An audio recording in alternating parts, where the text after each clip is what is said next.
You know all that hubbub that came out over Mitt Romney's tax returns and that he wouldn't replace them, he wouldn't release them from previous years, and that it was highly suspected that he wasn't paying any taxes? Well, now it's out. He actually hadn't paid taxes for 15 years. There's actually a 15-year period in which he was not paying taxes at all. Now, this was exposed by an article, and now the way it explains it is that what Romney did was he rented non-profit status. Now, the article does explain what exactly it means to rent a non-profit status, because that's actually a new concept to me. How can an individual rent tax-exempt status from a charity? It's pretty intricate, but the way it worked was, in Mitt's case, he used the Mormon Church as a tax shelter by setting up a charitable remainder unit trust that paid him a specific amount of money per year from dividends while also donating the smallest possible amount to the church. Which means Mitt Romney used his holy church, the thing that's most important to him, his relationship with God and the manifestation of that in the Church of Mormon, as a tax shelter. He literally used the church for his own gain. Now, to those of us on the left, to those of us in radical, just the atheists among us, no surprise there.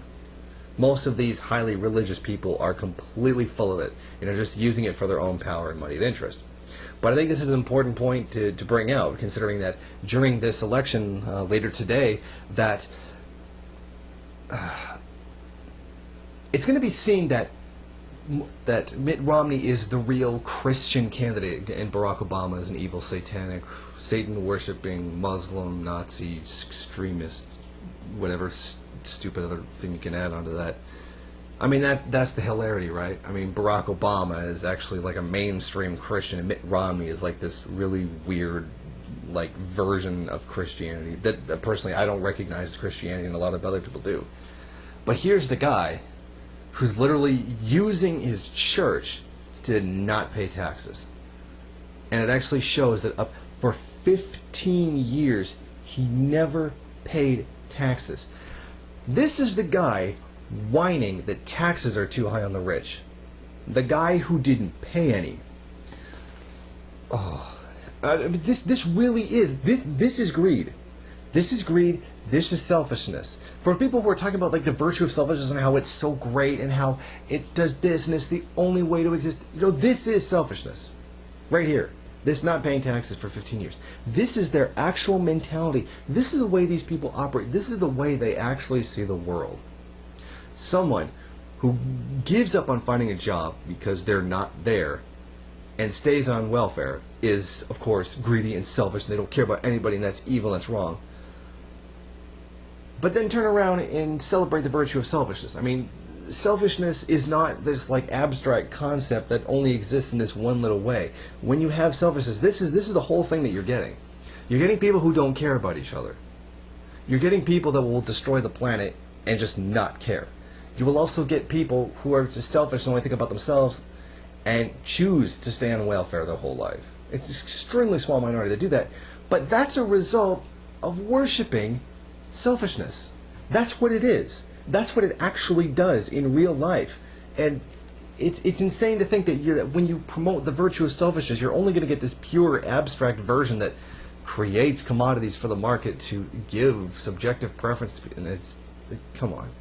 Selfishness is a phenomenon, not something that you choose like a commodity.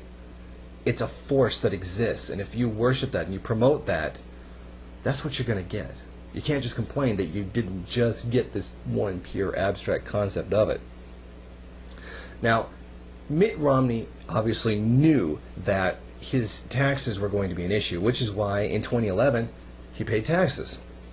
And he used this return as proof that he's legally required, that's legally required of him. You see, I paid taxes this 1 year, so we know that I do pay my taxes. I'm not cheating.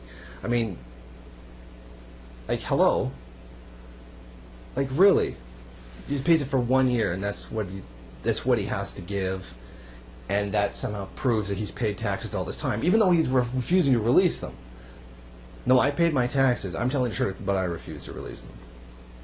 Normally you wouldn't be obligated to give that kind of personal information out, and you wouldn't be required to prove it Like, it would be his own business, but he is running to be the president. And so that kind of is important. We do need to know what kind of things are. I think we need to know if our politicians are hypocrites, which essentially doesn't really matter considering the whole thing is probably fixed anyway. Oh, speaking of fixed elections, a company called eHeart InterCivic is a company that owns a lot of the technology behind the voting. Guess who owns them? Guess who owns those voting machines? Or owns the company that owns the voting machines? Mitt Romney does. Particularly the ones in Ohio. One of the battleground states that could go either way. Yeah. Now this fact actually makes me very nervous. In the second re-election of George W. Bush, a documentary called Hacking Democracy showed that Bush stole the 2004 election by using a company named Diebold. They had actually, they showed how it's completely possible that happened and showed the evidence that it did happen. Of course, there was the one individual who actually did know that it happened, and he was on a plane to Washington, D.C., and then his plane mysteriously crashed. It's just funny how somebody who was on his way to testify that the election was actually stolen, he was an IT professional, and he says he was actually the one who carried it out, and then he died in a plane crash. He was flying his own plane to Congress to testify. But that's a whole completely different story. Look up the documentary Hacking Democracy. All I'm saying is that the fact that one of the presidential candidates owns the voting machines is a huge, huge conflict of interest. I couldn't think of a bigger conflict of interest in actually owning the machines that's going to count the votes. You know, that's actually quite frightening. So, to finish this up, if you're voting in this election, I wouldn't bother if I were you, because the vote's a fraud to begin with, so what's the point? If you are going to go out and vote, please keep these things in mind. Barack Obama helped build out Wall Street. Romney is Wall Street. There's no difference. Barack Obama has continued all the wars that George Bush put into motion, or actually started. And Barack Obama has gone out and increased the use of drones, not only on foreign countries, but on American citizens themselves.